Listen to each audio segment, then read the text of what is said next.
what if our machines do become hugely more intelligent than we are? And I'm not talking like 2 times or 5 times. I'm talking a trillion times, because this is what physics allows. See, I'm not just a computer scientist, as a professor of computer science, but my background and my strong interest today still is pure mathematics and mathematical physics. So I'm a numbers guy. When I look at the numbers, the potential computing capacity of future technologies, it's these huge numbers come out, trillions of trillions and so on. So humanity sooner or later has to decide, do we, as a species, do we build gods, or do we build our potential exterminators? And that question, I'll put it in 4 words, so you get the camera angle.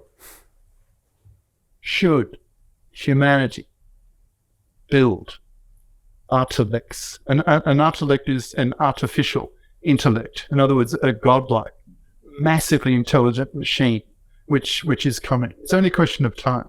Like, every time you take a technology that's 1,000 times smaller than the previous one, like when you went from microtech to nanotech, so from a micrometer, that's a millionth of a meter, to a nanometer, and the technology at that scale, a nanometer, that's the scale of molecules. So nanotech is molecular scale machines. That's what life is. If you look at a cell, it's like a city of molecules, millions of them. That's a cell. So life is nanotech. Well, a couple of years back, I was toying with the idea, how could there be like a pico? That's like the next level down, 1,000 times smaller. Could there be a pico tech? And I think the answer is no, because nature doesn't provide anything. There's just nothing there at that scale. You have to go down another layer, a factor of 1,000, to femto tech, so a femtometer. And that's the scale of the nucleus, and protons and neutrons and quarks and gluons and all that stuff. So I set myself the task of trying to figure out how to compute at the femto scale and how to do engineering. So if you jump from nanotech, so a billionth of a meter, right down to a femtometer, that's a million, 1,000 times a million times smaller. Well, then the capacity of your technology that you have at that scale goes up by a trillion. And if you go down another factor of 1,000, then you get to atto, A-T-T-O, attotech, and then you multiply it again by another factor of 1 trillion. And why 1 trillion? Because if you, got to get this in the camera. So if you make everything 1,000 times smaller, you've now got like 1,000 objects in a line along, let's say, the x-axis, and you've got 1,000 times more, the y-axis, and 1,000 times that way in the z-axis.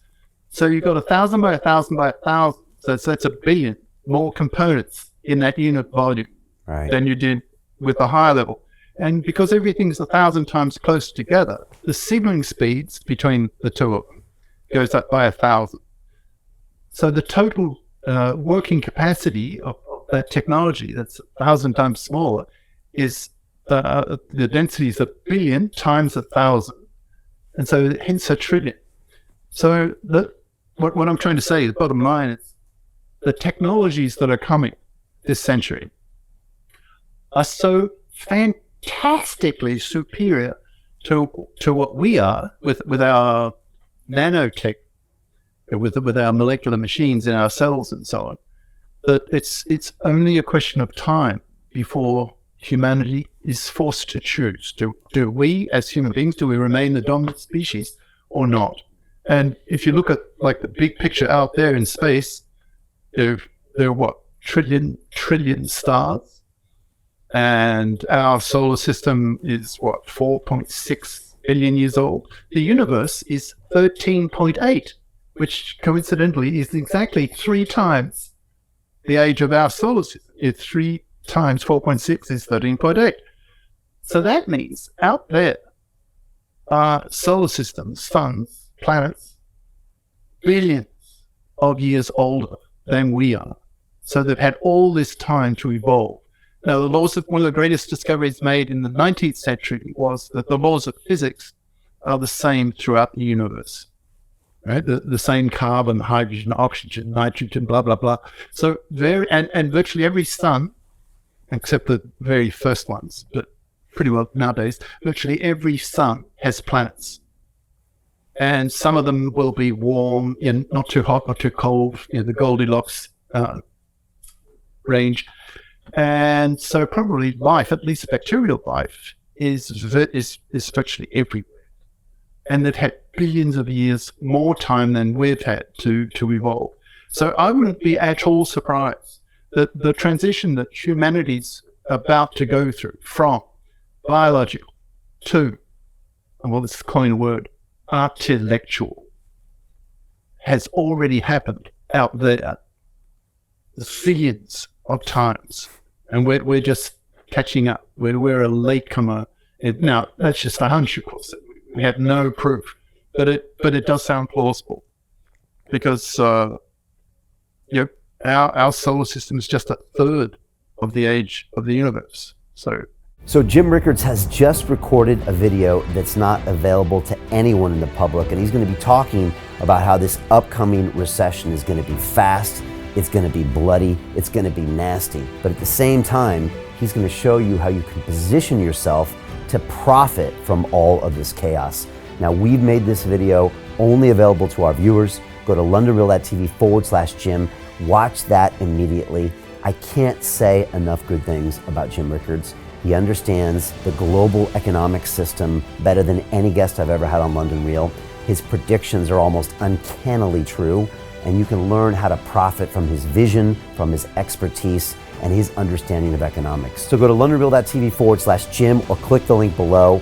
It's an excellent, excellent look on what's going to happen in the future and how you can position yourself to profit from that.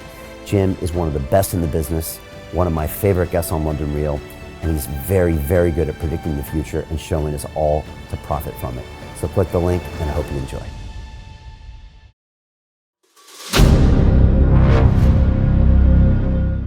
I'm looking for partners, collaborators, colleagues who want to join forces with me around the globe and create real value, generational wealth, and financial freedom for everyone else around the world. Get involved in the cryptocurrency markets, get involved in the NFT markets. This is your moment. Life all comes down to a few moments. Don't let this pass. Now it's not too late. Next year's going to be too late. Ultimately, this is about freedom. That's the way I see it. This is about giving power back to the people and enabling billions of people worldwide to use the financial markets to improve their lives and those of their friends and their families and their communities. Honestly, I think it's a violation of human rights not to allow people basic access to financial services. Because right now people are being kept in the dark, they're being robbed of education, and it's a travesty. And so I'm looking for people that want to join me and be a part of this solution. And that all happens inside the DeFi Academy. The gains my students are making are absolutely amazing. Double, triple digit gains in the first month alone. That's amazing. This will change your life. Now is the time to get involved.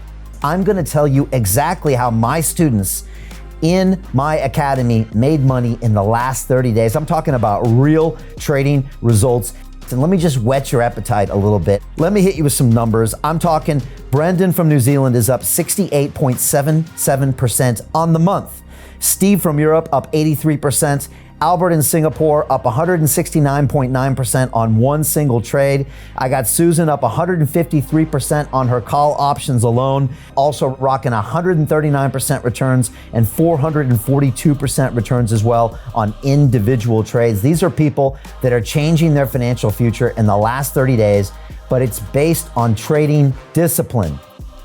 I've graduated over 500 students from inside my academy from over 54 countries around the world. It's amazing. When it comes to crypto, DeFi, and blockchain, we love this space. We truly believe it's the future. This is down to our core. It's authentic to what we're doing, and everybody can tell through the camera because you can't make this stuff up. If you're watching me now, wherever you are, I implore you, take 60 seconds right now and join my academy. Apply today. Now you've got a chance. Life all comes down to a few moments. What are you going to do? What's the choice that you're going to make?